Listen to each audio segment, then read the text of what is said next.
Today it's a big one. Lachlan Morton joins me to reveal why he stepped out of the WorldTour peloton to ride its own path. Swapping podiums for gravel, bikepacking and adventure. We talk joy over metrics, ultra suffering and keeping cycling weird. Let's roll. Lachlan, welcome to the Roadman podcast.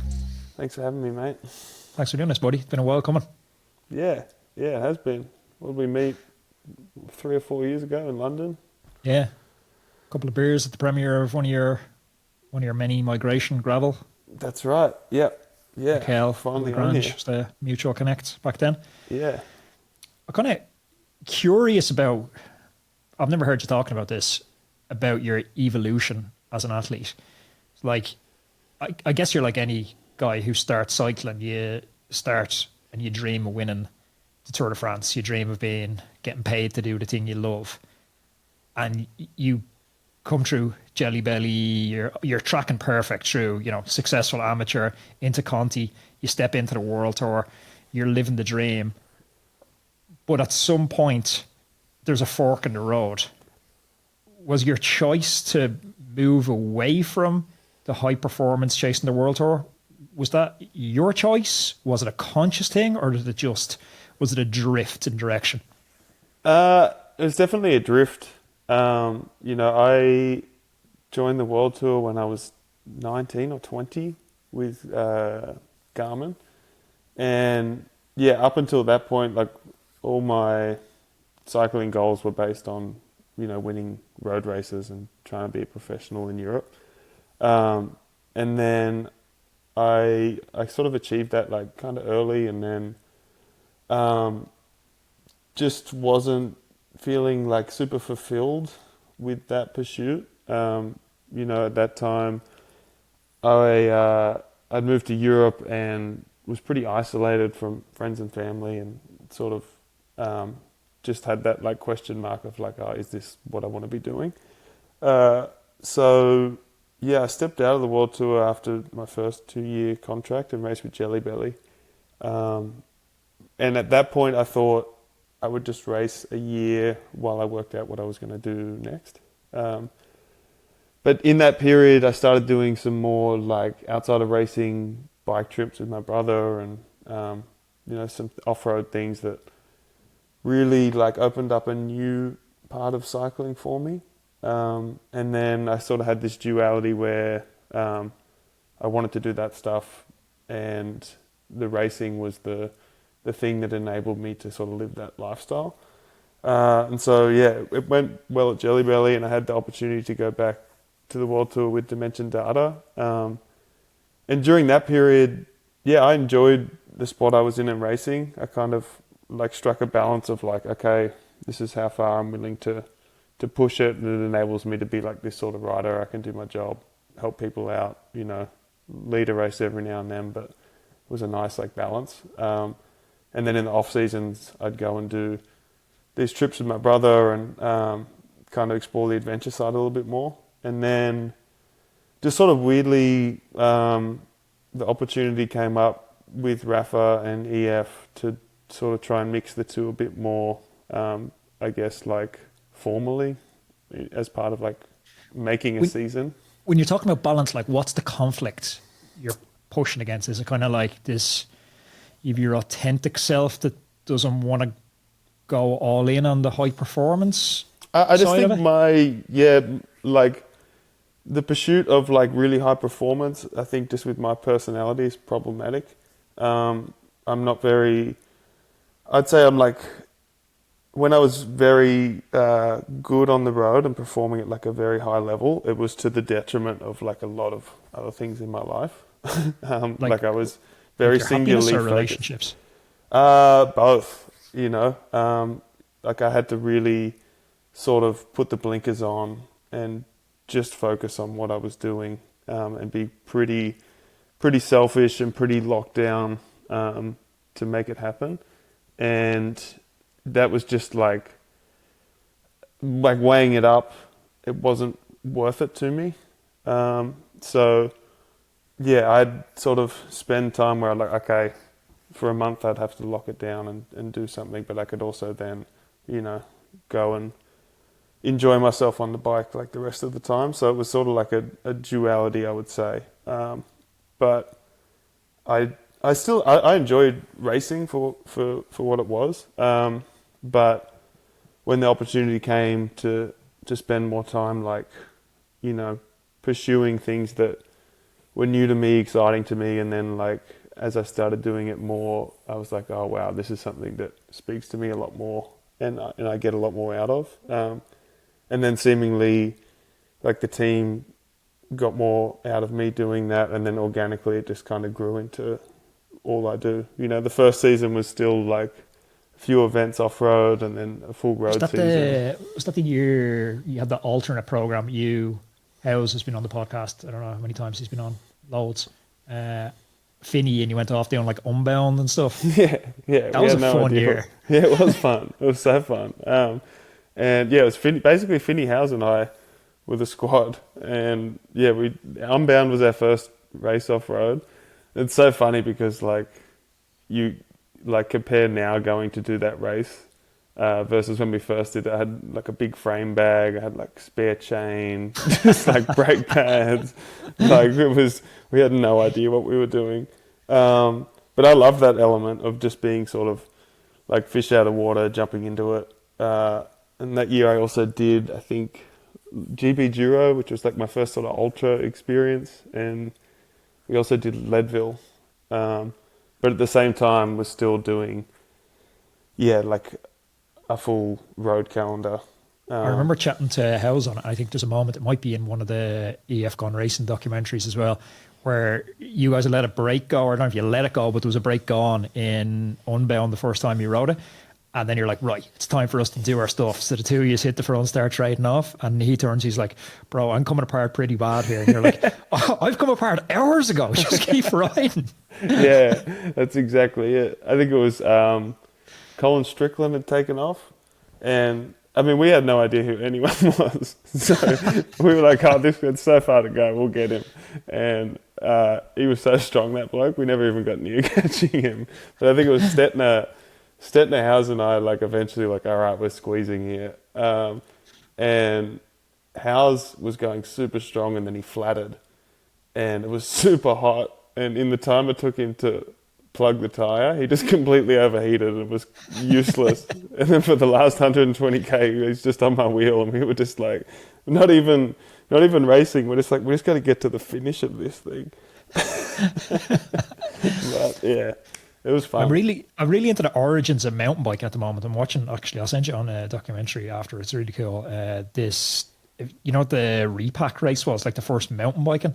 No. They were doing it. Oh, so cool. So they came up with this downhill course for the first ever mountain bike. And I'm going to say late 70s, somewhere in California. Wendy Craig, she's brilliant. It's this female photographer who documented the whole thing. And the documentary is about her documenting the early years of mountain biking. But they're just these dudes wearing like double denim and a pair of gloves and a baseball cap, sending it on downhills with like, they only had a bike with the pedal backwards brake. So they called it the repack race because the hill was so steep they were going down that when you got to the bottom of it, your hub was toast. So you had to repack it with grease afterwards, or it wasn't rideable ever again. Back up the hill. Great. Was that Marin County or? It might have been, yeah. Down. I know it was like two kind of factions of the early mountain biking, and they were taking apart like old messenger bikes and trying to figure out, oh, maybe we'd stop crashing if we had slightly wider tires. They started going a little bit wider.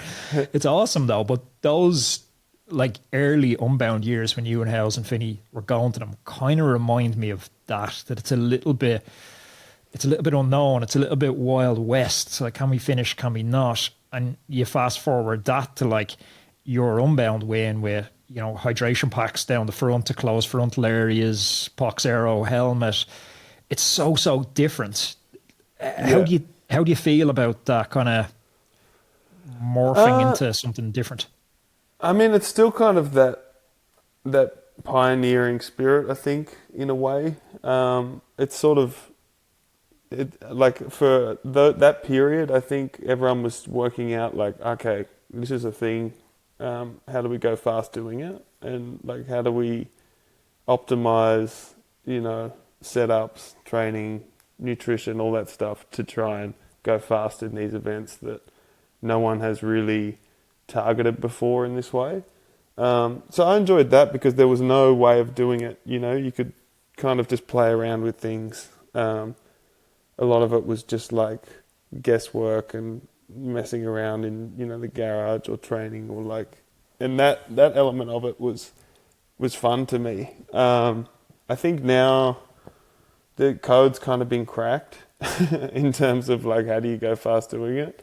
So there is like a pretty set path. I'd say it's not like the road where it's like very much dialed in, but it's pretty close to that.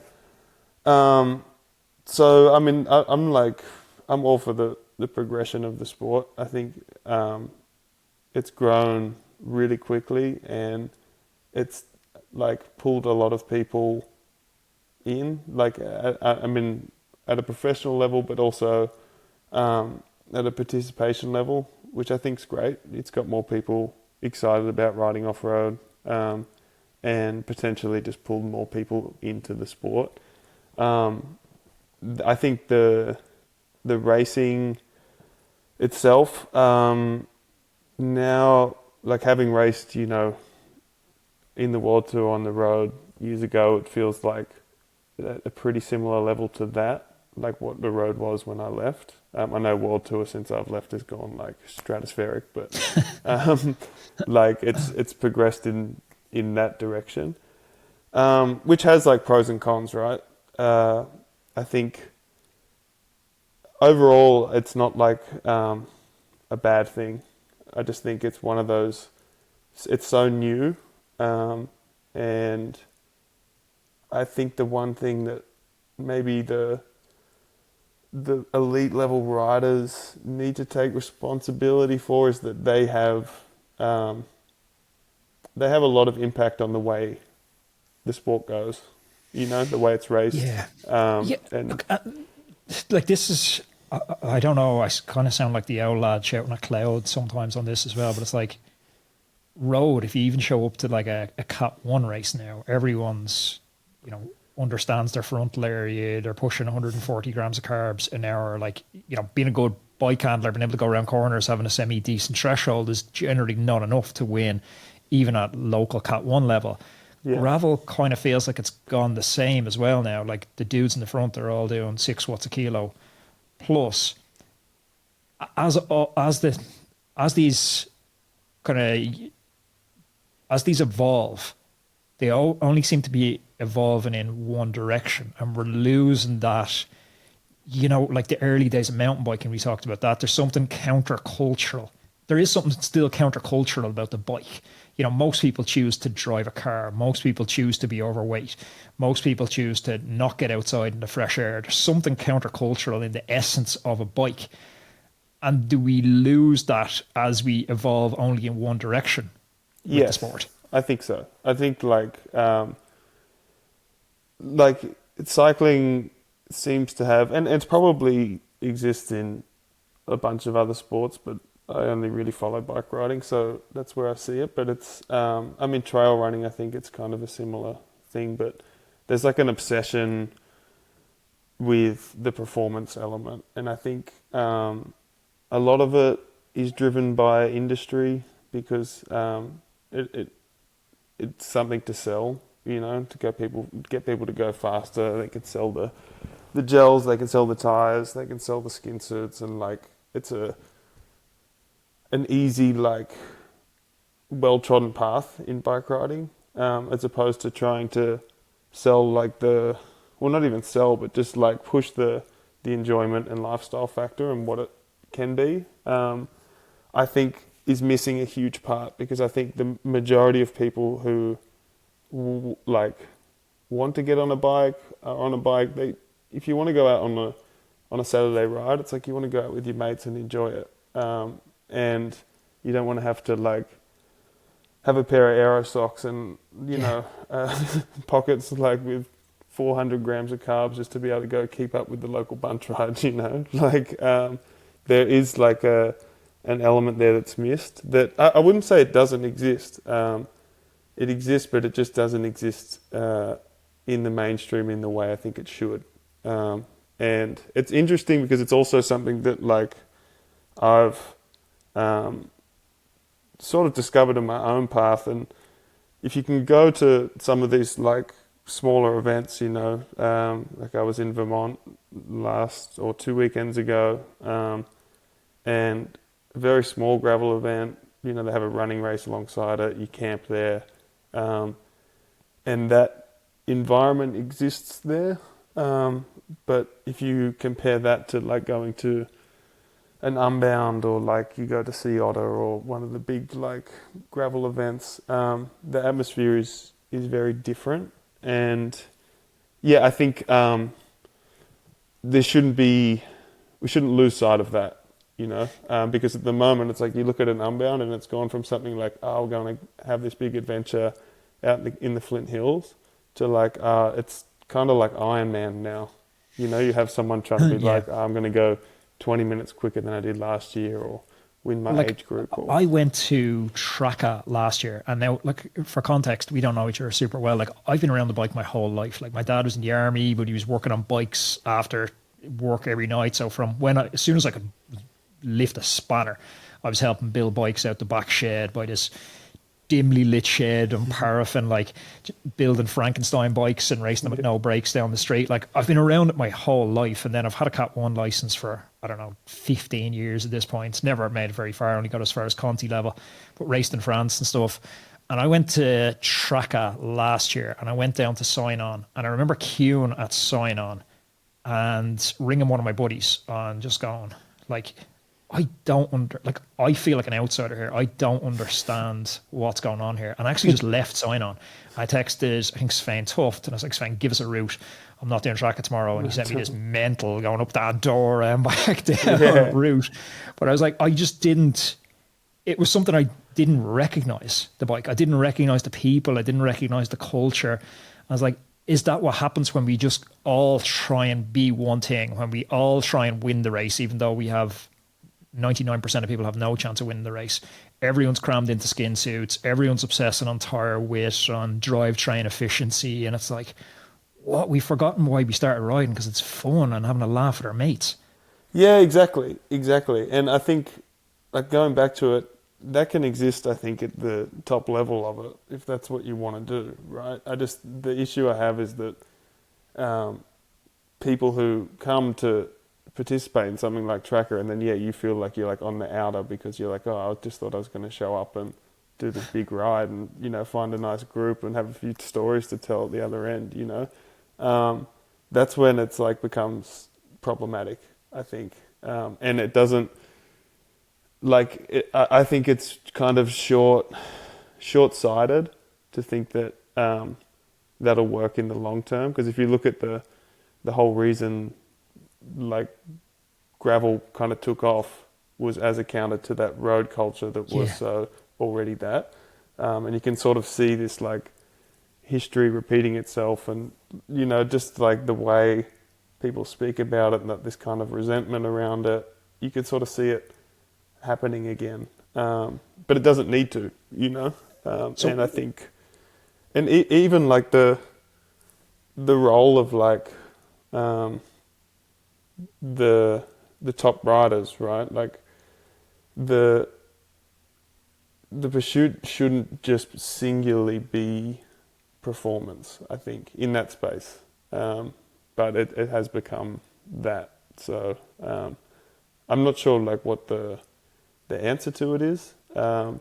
Like, I wonder, are you the answer? Like, there's a famous Irish author, and he has a quote. It's, whenever you're on the side of the majority, it's time to pause and reflect.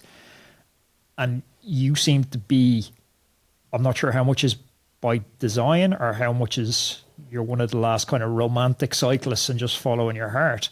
But it seems like you stepped out of WorldTour just before it went bananas.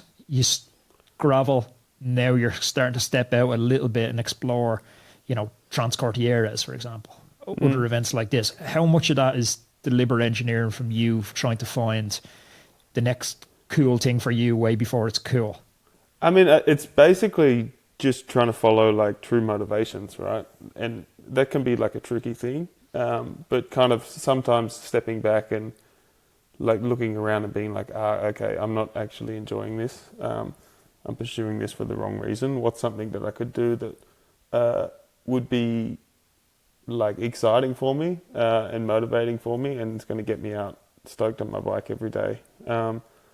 And that's kind of the way I choose events and pursue different goals.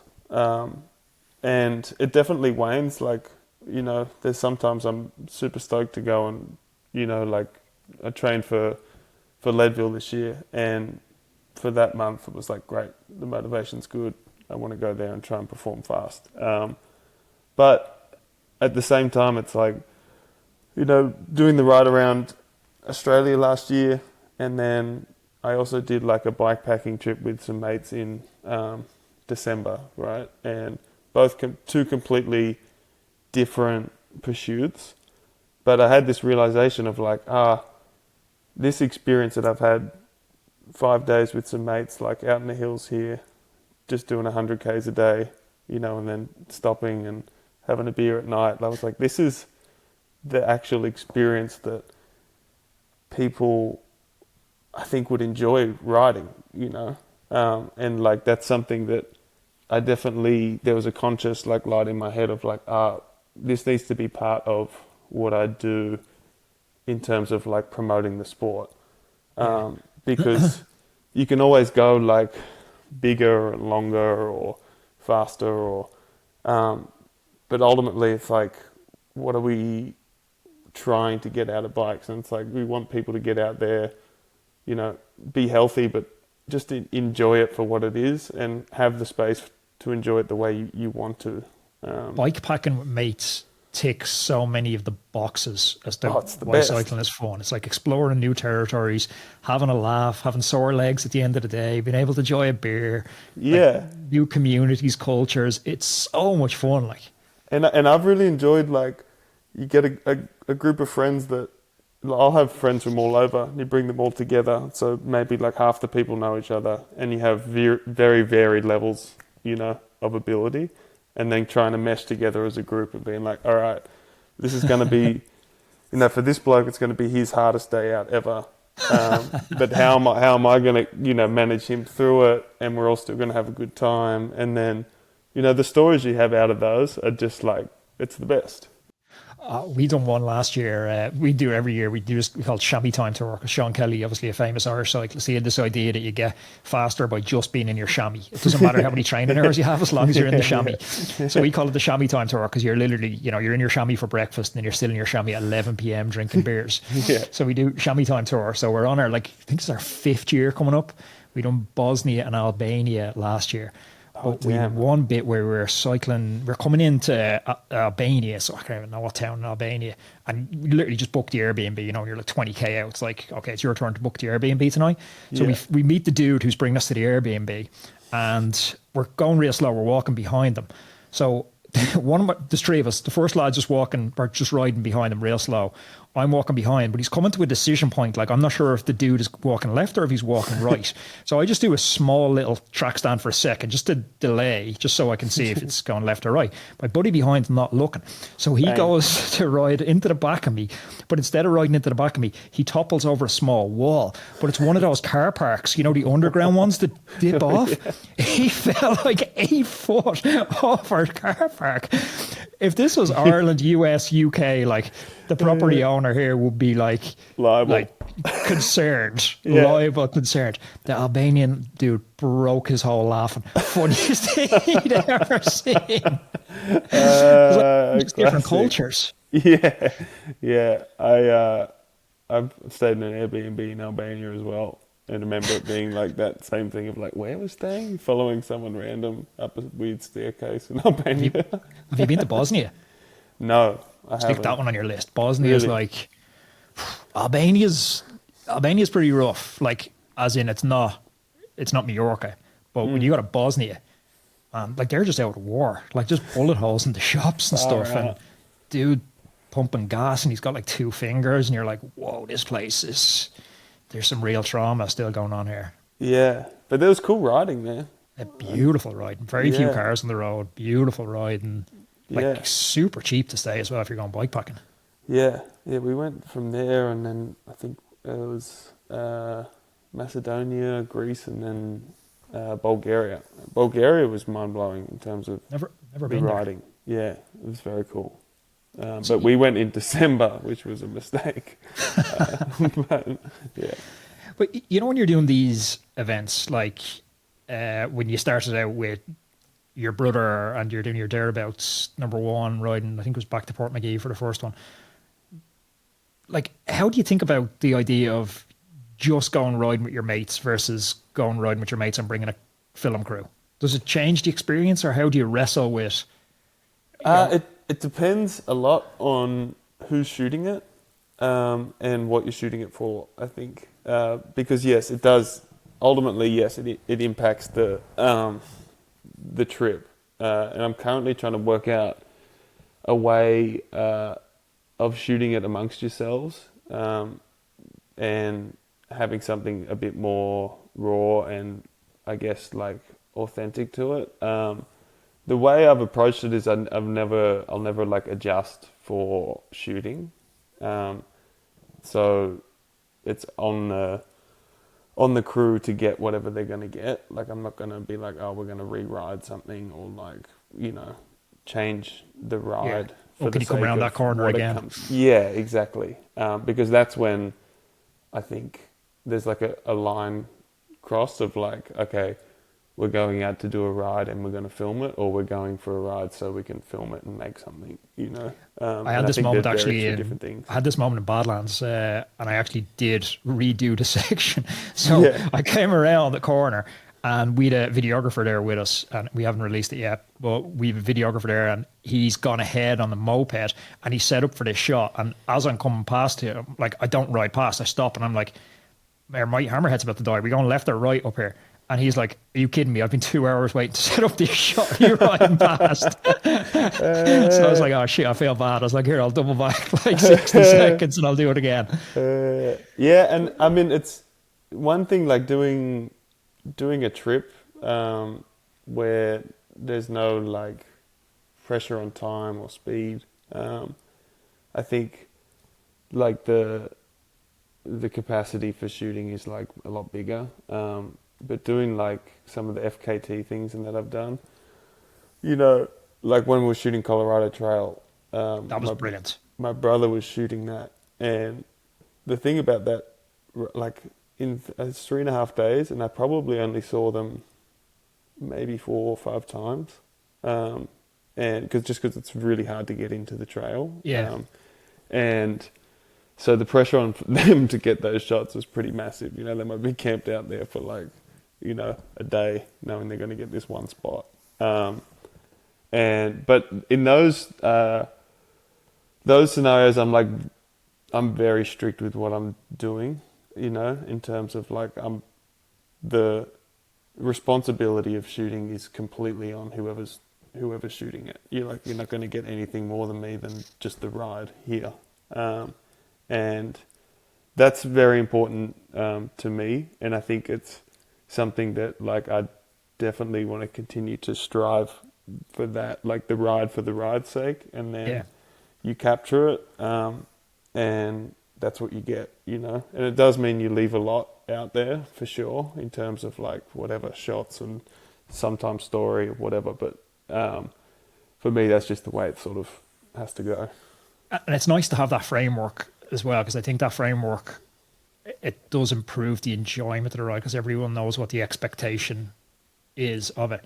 I'm wondering, like, how do you think about the framework of, because when I chat to you, you get a sense that you just love the bike, you love riding the bike, and if you had a day off, you'd probably just go and ride your bike. Yes.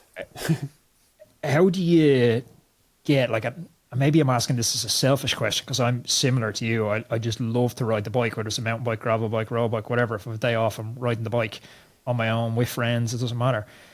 But then I struggle when I plug back into the performance end to switch on the 140 grams of carbs an hour or the aero.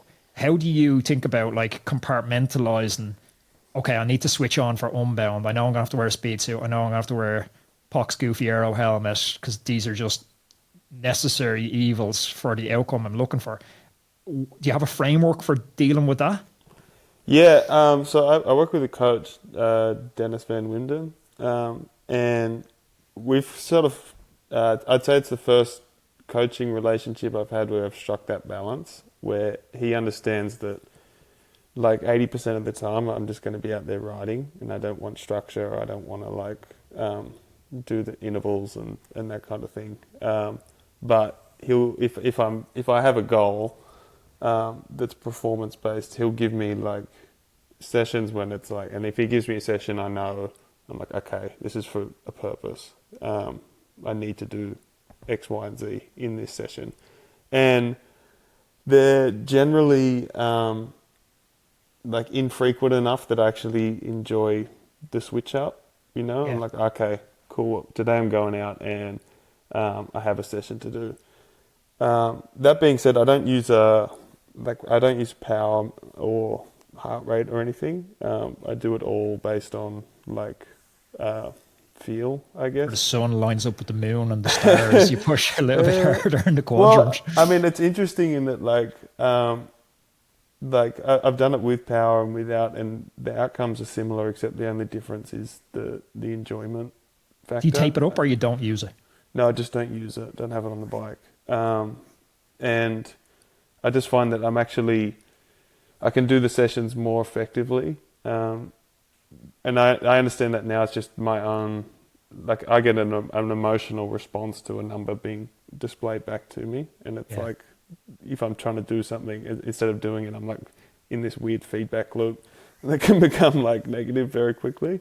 As opposed to just like, okay, I know I've got a 20-minute threshold effort. I know what that feels like. Let's just get on with it and do it. Yeah. And, remove the ego out of it, really, is what it is, because And I think there's a lot of sides. Like I get to chat with some really good physiologists on the podcast, some of the best physiologists and coaches in the world. And there is something to that, because we use these numbers as a proxy for how we feel for measuring effort. But if you can strip all that away and get back to actually how you feel, like if you look at time wear, I'm not sure if you're following that's the respiration zone setting the Visma bike are using. I got you. Like the breathing rate. Yeah. So that's given dynamic zones. And so that's kind of, the way you go out to do an interval someday, say it's, I don't know, if your threshold's 380 or whatever, and you're going out to do your interval at 380. It feels harder some days than others, because it is harder some days than others, because whatever cortisol's ramped, you didn't sleep well. Yeah, a million different things. Yes. But when you train like you do, it needs a crazy level of understanding and maturity to get there.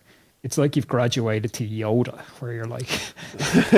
Yeah, it's interesting because, I think it's definitely something that, like I was riding, I did a group ride. I normally, if I'm at home on a Saturday morning, I'll go and like do the fast group ride down near Sacramento, because one, it's like, for me, it's fun, but you get like free training, so I'm like, sweet, I can go out on that, hammer around, not even really realize I've done it, and that's most of my intensity for the week. But I was riding next to a young guy, and we were chatting about like this, and he was talking about his numbers and whatever, and then I just sort of guessed. I was like, are we doing like, we're riding up a hill, I was like, I guess we're doing like 260, and he was like, yeah, we are. It's like weird that you both like, I was like, oh, nice. I haven't kind of reached that stage. But the way I break it down, it's like I still have like an interest in the physiology of it.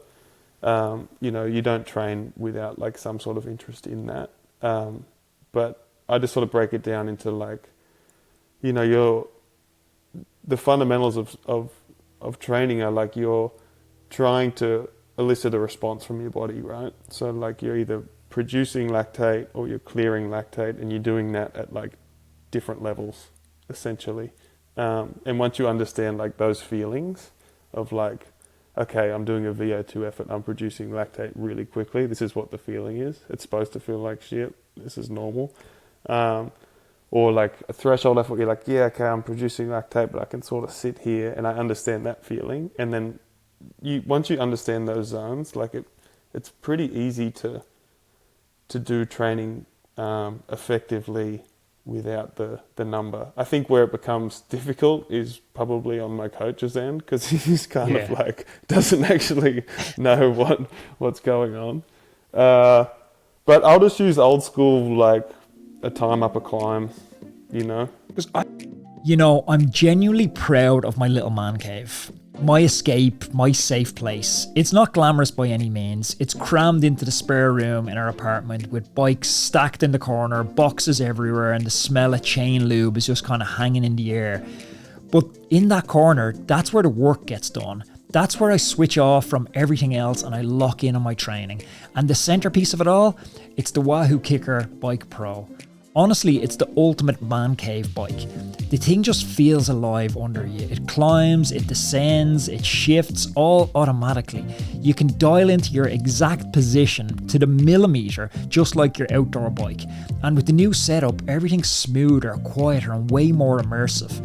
It's that perfect mix of comfort and performance that makes indoor cycling feel like a privilege, not like a punishment.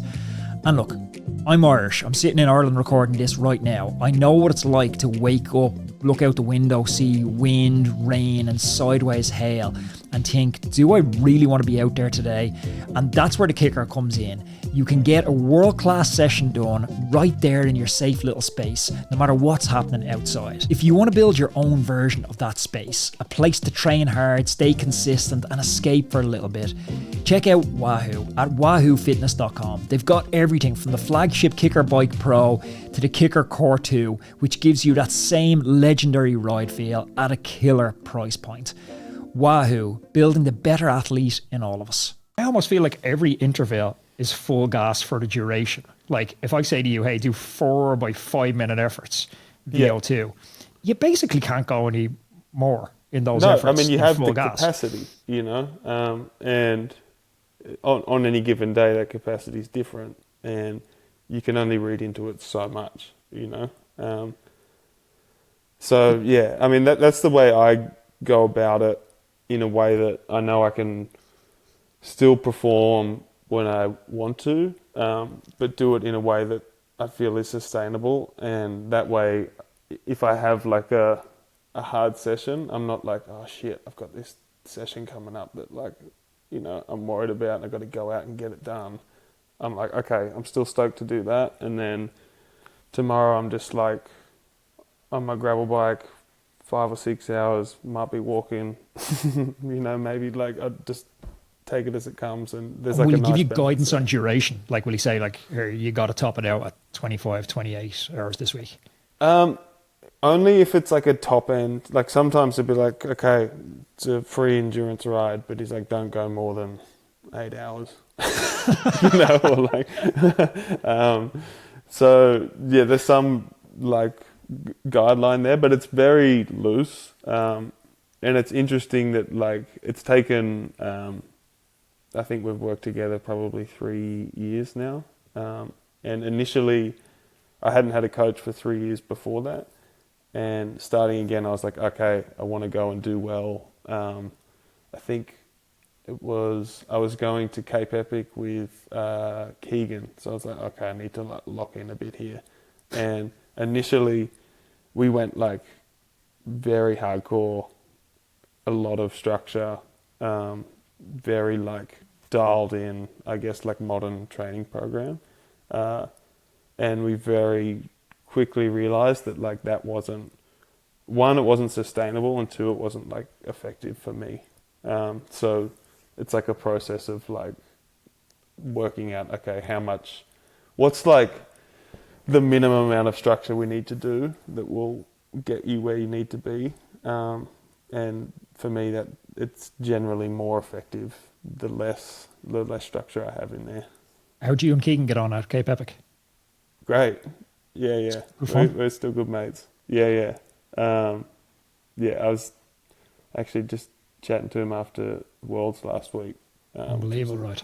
Unreal. Yeah. No, I'm a huge fan of Keegan. I like the way he races. I like his approach. I also like the way he's kind of, I think the way he has continued to pursue the same events in the same way has kind of legitimized that space, because I think the temptation was like, oh, he should go and do the road now, like that's where you go.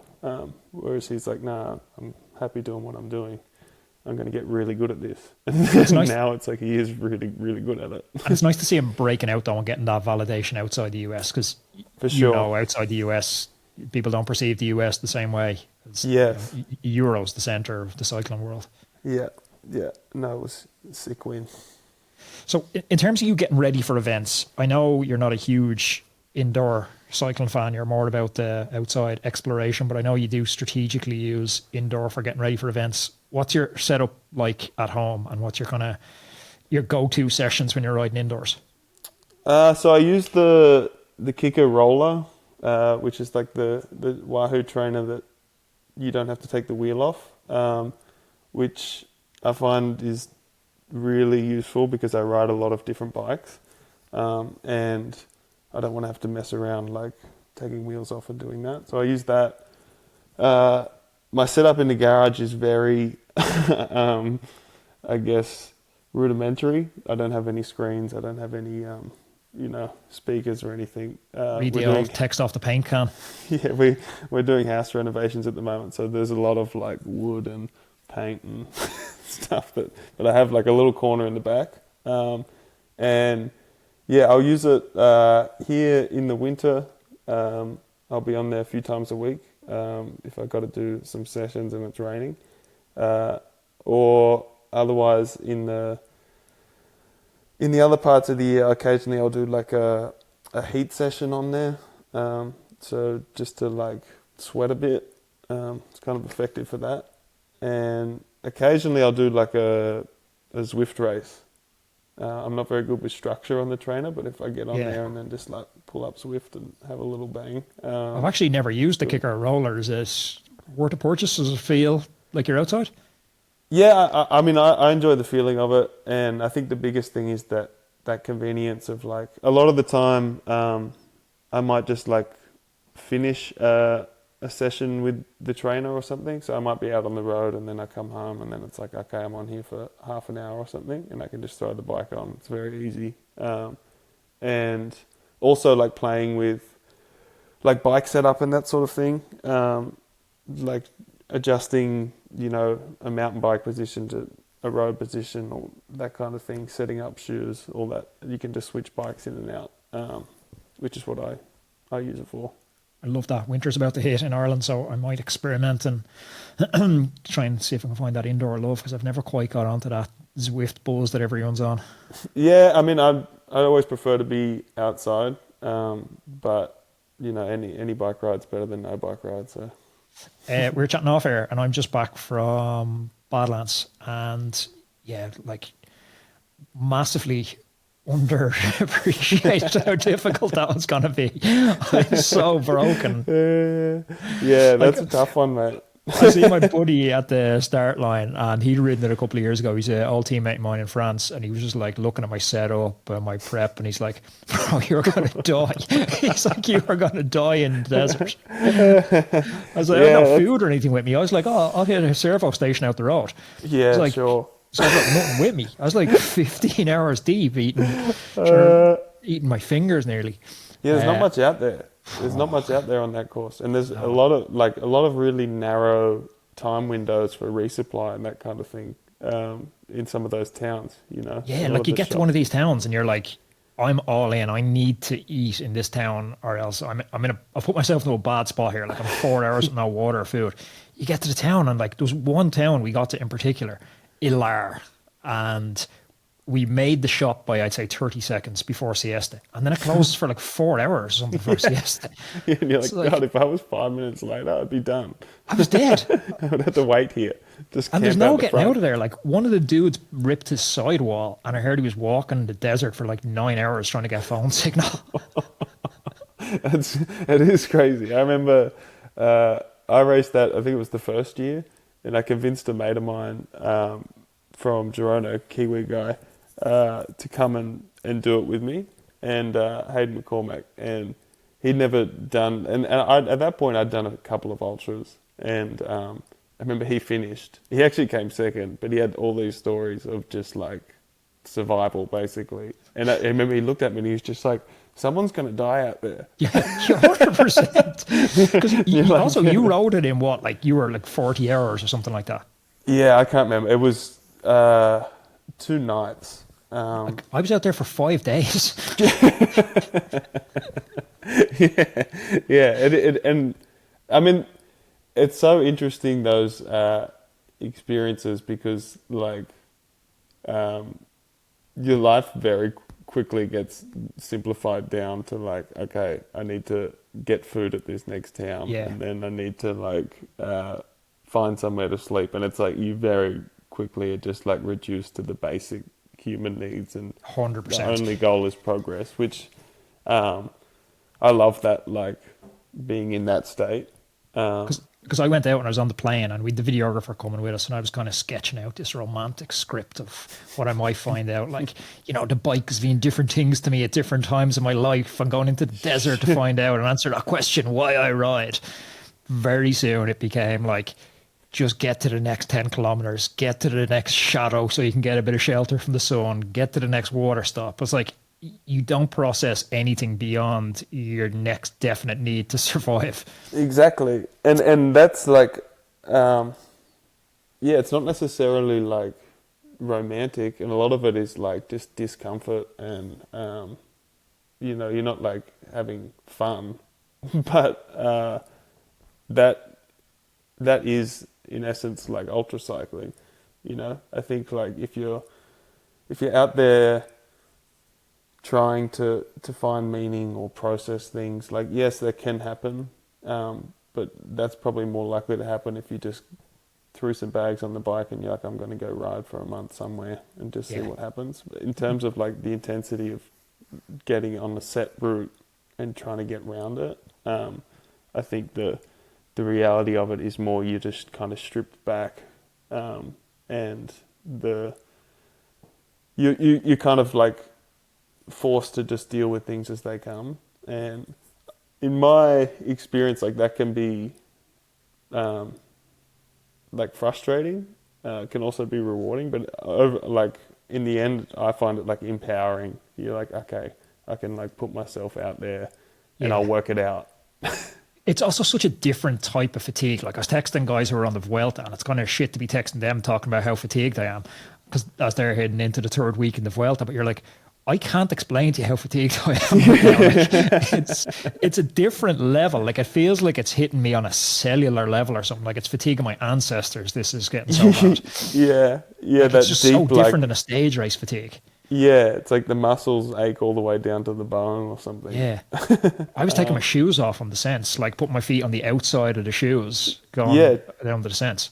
Like all those weird little things come up. And it's funny how quickly you forget that. Like, you know, I did the Australia ride about a year ago, and hadn't really thought about it a whole bunch since. But then now you get like, you know, on Strava, it pops up like a ride you did a year ago. And I'll look at it and I'm just like, oh man, yeah, I remember that day. Like, how the hell did I get through that one? But yeah, it's a different, like, people always want that comparison of like, oh, what's harder, a Grand Tour or like an Ultra? And you're like, they're two completely different things. Yeah, you know? It's like what's sore, kicking the bollocks or a black eye? It's like they're both sore. Like. Exactly. If you look at all these events you've done, what's the one you'd recommend to people? Definitely give that a bash, and the one you'd be like, don't do that. That was just misery. I think the route that sticks in my head as like one of the best put together was probably the GB Duro route. I think like the way that route is like so well thought out, and when you're riding it, you're like, feels like if I were to take you on a ride in my backyard here, once you know it, you know, the whole way, and it's almost a shame, I would say, to race it. I would love to go back and tour that route, because like it's so beautiful, and I think that to race it, there's sections that you should just be enjoying that are actually just end up being frustrating because you're trying to like, you know, press on. But that's a great route. I think the Colorado Trail is probably my favorite route of all. It's really challenging. It's not something to like be taken lightly, but it's a really great test of like bikepacking ability. I think you got to put a lot of different things together, but it's hugely rewarding. Like you spend so much time above tree line in a whole bunch of places that normally you struggle to get access with a bike. So that's one I would say chuck on the list, but get ready for it. Since getting back into training, the biggest thing that's hit me isn't fitness, it's fueling. I used to finish rides totally wrecked. I'd come through the door, collapse on the couch, scroll through Instagram and call it recovery. But now that I'm actually fueling properly, and that's anywhere from 80 to 120 grams of carbs an hour, depending on the session, it's a completely different story. I'm coming home from training feeling fresh, and my power data throughout the ride supports this. I can actually function when I get off the bike. It's honestly blown me away how big a difference that proper fueling makes. When I started fueling right, I realised just how good I could actually feel on the bike. A daily staple in my training now, it's for endurance, because I know exactly what I'm putting into my body. Every product is designed for performance. It's tested in real racing, and it's used by the very best, from Olympians to Tour de France riders. It's the same science, just without the luxury brand markup. Seriously, jump over to their site and check out the prices. You'll be absolutely blown away. It's real fuel, unbeatable price, great taste, no gut issues. Like, that's a winning combo for me. For endurance, built on science, proven in sweat. Check them out at forendurance.com and start fueling smarter. I'm going to put the link in the description down below. Yeah, it's definitely looks epic. One that's on, our mutual friend Mikkel runs Migration Gravel Race. That's definitely one that's on my list for next year. I just love the project out there. Mikkel's a dude, obviously. It just looks like a cool race as well. Yeah, that's a really cool one. They do a great job with it, and it's such a cool duality of like you go out there and you race hard, like you're there to race. But you look around, you're just like in the Masai Mara, Yeah. with like giraffes running around on these like roads and trails that you would just never ride otherwise. You wouldn't even know where to go. And like, how are you not getting lost? Like, what are you doing with your navigation that I'm not doing with my navigation? Because when I'm going on these trips, I'm like, oh shit, I've gone the wrong way and I'm turning around. Yeah, you got to get the GPX loaded, and then like my trick is to always have the map on the same like zoom, so you understand like distance, if that makes sense. So you're like, okay, for me it's like I have it on 200 meters. So So 1 pixel is 200 meters or whatever. You get like an idea, and then get the beeps on, so that like the second you go wrong, it just like yells at you like, hey, you've gone the wrong way. Yes, I've seen some dudes in Badlands that went like 15, 20k the wrong direction, and 15, 20k is no joke in Badlands. Like this is bringing hardship on yourself. Yes, 100%. Actually, the time before, or 2 years ago when I did migration, I made a mistake and downloaded like the wrong GPX file, and was out front, and we just had this horrible mud section, and then the GPX stopped like halfway through the stage, and I thought I remembered the way from like 2 years before when I'd done it, and obviously didn't, and rode like 10 k's the wrong direction almost to Tanzania, and they actually came in there's a helicopter they used to like clear the route of animals.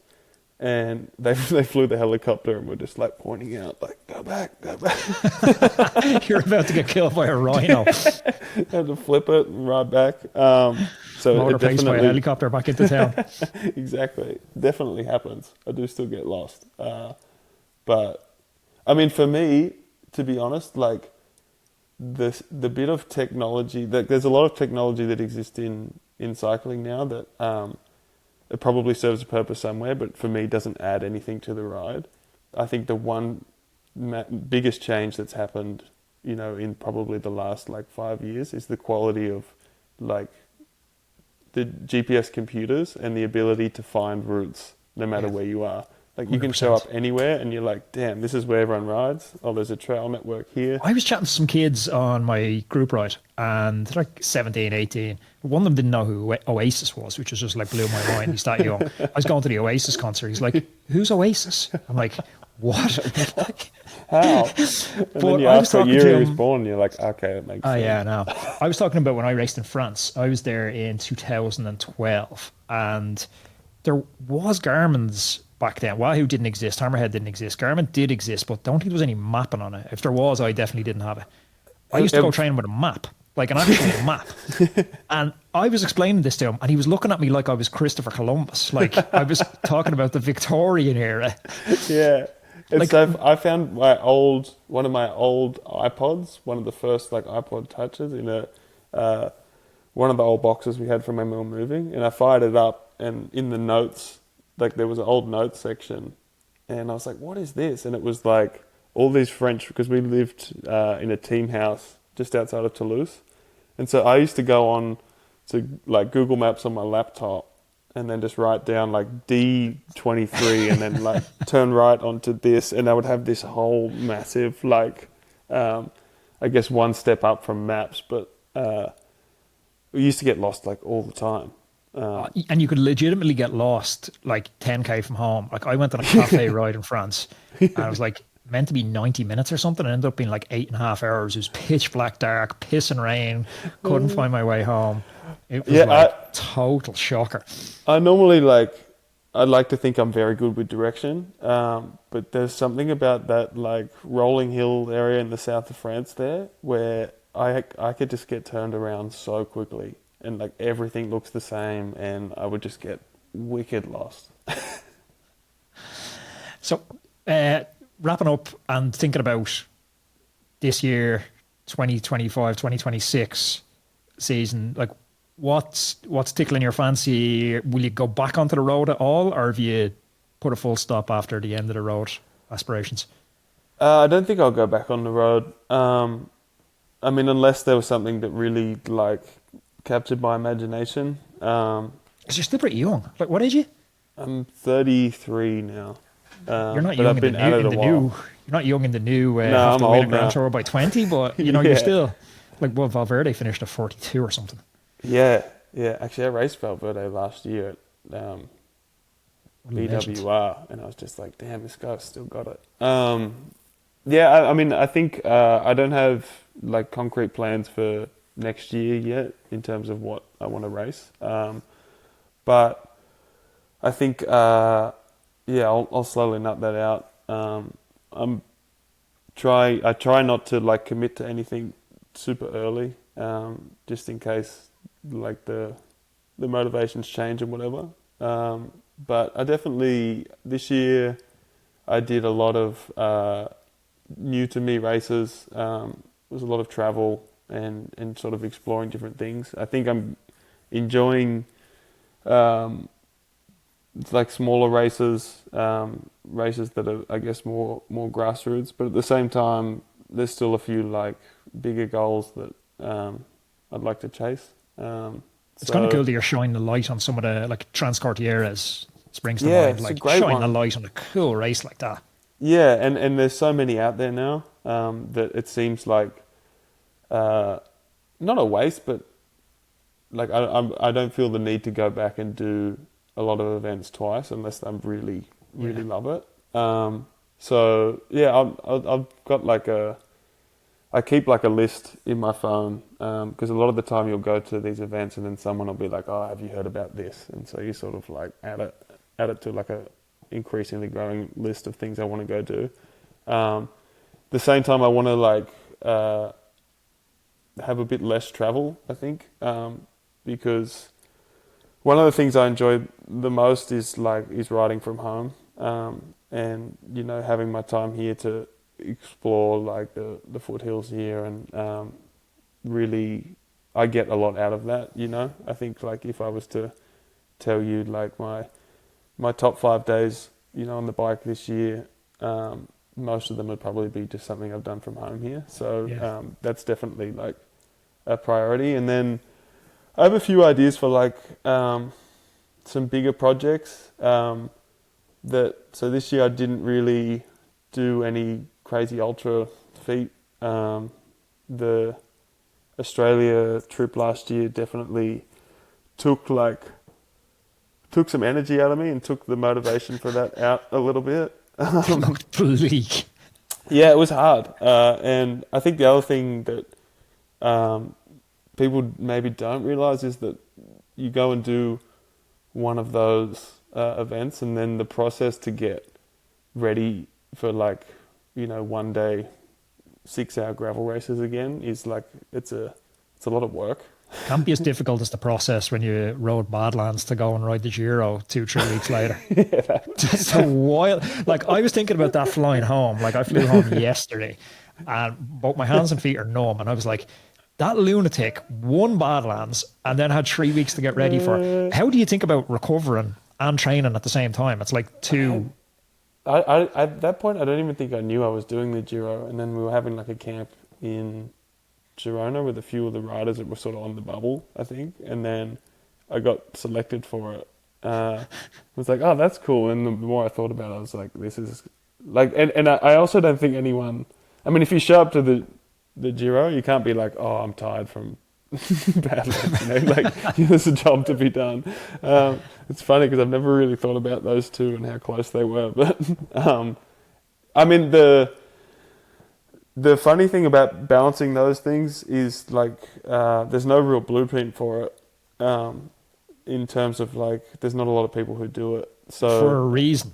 yeah, for a reason. So it's funny that sometimes it'll work out really well. Like after I did GB Duro, I think I won a stage at Utah like a month later, and like it just worked really well. Whereas sometimes I've done an ultra and then I'm just in a hole. So there's so many facets to it that also makes it interesting. But yeah, I think like a lot of those like projects I have in my head, I know will require so much of you that you really need to have the energy and stoke for it. So I'm glad to have like kind of taken a year from it and had time to think about some different cool routes and things I could go do. And hopefully, Will they all be cycling projects, or because I know you've kind of stepped into entrepreneur land as well? We call it a creator product. I don't know what the cool kids call it, like pretty great coffee. Yeah, I've got coffee going. That's kind of what we Can't have get on it the in Ireland. side here. And yeah, not yet, mate. We're actually having issues with our freeze dryer at the moment, which is annoying. But I mean, I think the thing I've learned is that like all the opportunities and things that I've enjoyed the most, in my life have come out of focusing on writing and those like elements. So that's always the core of like all of my day to day. So I also realized that like there's a limited time on like being able to pour all my energy into bikes. Like as you get older, you do age out of these things. So I'm trying to make the most of it, while I can. Do you think it's a biological age, or it's more like fatigue from just years of doing it, like a training age? I think that there's both of those things, There's definitely things I noticed like that require more work than when you were younger, and like the racing is one of those things. There's some things that come easier, some things that come harder. But yeah, in terms of just like, I find it interesting just following my own motivations. They tend to switch more from competitive stuff to things outside of that. So to be honest, like the thing I'm doing a bikepacking trip in Australia in January around, like I put a route together from Port Macquarie. It's like going to take us a week, and I've got like 10 different mates from all over the world who are all keen to come and do it. And like that's the thing now I'm most stoked about. So like I just find that those kind of things interesting, in terms of maybe that's an age thing, maybe it's just because I've done a lot of other things and this is something sort of new, but yeah, that I think probably as you get older, more energy will go into those things. I remember chatting with Jeremiah Bishop, the mountain biker, and he was talking about just like you're saying, not going back to the same event, because then you have that comparison of like, oh, it's not as good as it was last time. I'm not as fast as I was last time. Just keeping it, like he's in his, I guess, late 40s, maybe early 50s, and he's still riding the bike pretty much full time. And I was like, how'd you do it? And he's like, just adding new shit all the time. Like if new routes, new training partners, new events, never going back to that comparison mindset.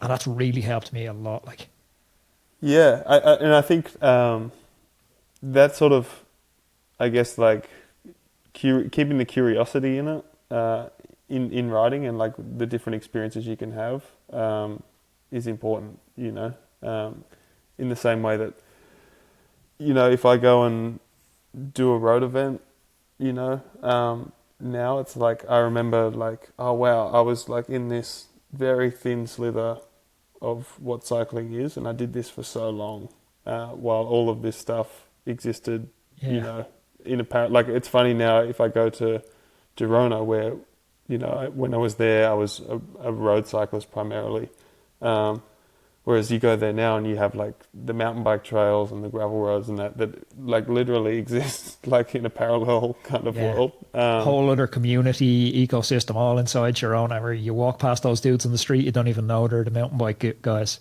Yeah, exactly. Which, you know, I think that's cool and exciting, and being able to try and explore as many different, you know, facets of cycling as possible. That's kind of the goal, you know. I have to get you to Ireland to try the Wild Atlantic Way. It's like I've heard about this. Yeah. I've never actually ridden it like unbroken. It's like, the problem is Ireland is the nicest place in the world genuinely to ride on a sunny day. Yeah, you just need a sunny day. You just don't get that many sunny days. Like, you're bringing the rain cape in the middle of summer just in case. Yeah, right. And it's just like death by a thousand hills. Like the way I imagine it's little rollers. Just like, we don't really have any big climbs. Like, longest climb you might get be, I don't know the exact route, but the longest climb be like 20 minutes, 30 minutes max. And we don't have that many. We've 3 mountain ranges. But yeah, a lot of little rollers, a lot of exposed terrain. You know, it's obviously we're a little rock in the middle of the Atlantic, so you get a lot of wind. Yeah. Really cool place though to bikepacking, because it's not like Badlands. You're coming along cool little towns and little pubs and all the time. Like, it's a really fun place. We actually went 2 years ago. We couldn't get our annual bike, our chamois time tour. We couldn't get it a foreign one. It didn't line up with the lads getting time off work. So we're like, oh, we'll just do a big send, a domestic one. We actually had as much fun doing the domestic one as any of the foreign ones. It was like, yeah, I'll bet, creamy pint of Guinness each evening. Nice. Yeah, exactly. Very hard to beat. Lachlan, I appreciate your time. Yeah, cheers. Thanks for having me. We'll catch up again soon. Cheers.